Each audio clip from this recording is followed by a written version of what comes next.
অ্যাডজেক্টিভের শেষে যদি এলওয়াই হয় যুক্ত, নির্দ্বিধায় তাকে বলতে পারি অ্যাডভার্বের অন্তর্ভুক্ত। নাউন ভার্ব এলওয়াই এর সঙ্গী হতে কখনো যদি দাঁড়ায়, অ্যাডভার্ব নিয়ে তখন বলে আমি অ্যাডজেক্টিভ হয়ে পালাই। হ্যালো শিক্ষার্থী বন্ধুরা, আমি ব্যতিক্রম মিরাজ। আজ আবারও একটি ব্যতিক্রম বিষয় নিয়ে তোমাদের সামনে হাজির হয়েছি। তাই আর দেরি না করে চলো সরাসরি ক্লাসে চলে যাই। আমরা জানি অ্যাডজেক্টিভের শেষে যদি এলওয়াই যুক্ত করা হয় তাহলে তাকে অ্যাডভার্ব বলা হয়।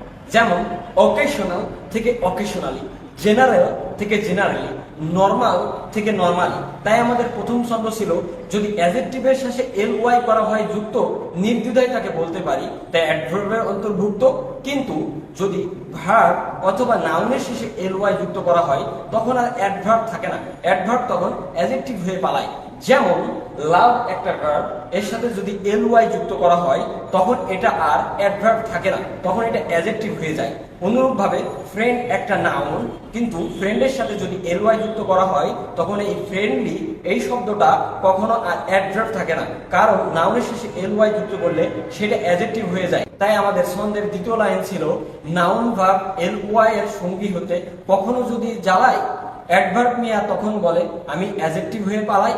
তাই শিক্ষার্থী বন্ধুরা, আশা করি বিষয়টা তোমাদের কাছে খুবই ইন্টারেস্টিং মনে হয়েছে। যদি ইন্টারেস্টিং মনে হয় তাহলে একটা লাইক করো, অথবা তোমাদের মনে যদি কোনো প্রশ্ন থেকে থাকে তাহলে আমাদের কমেন্ট বক্সে জানাও, অথবা আমাদের কমেন্ট বক্সে আমাদের নাম্বার দেওয়া থাকবে। তোমাদের যে কোনো এক্সেপশনাল সমস্যা নিয়ে আমাদের সাথে সরাসরি কথা বলতে পারো। আজ এখানে রাখছি। আসসালামু আলাইকুম।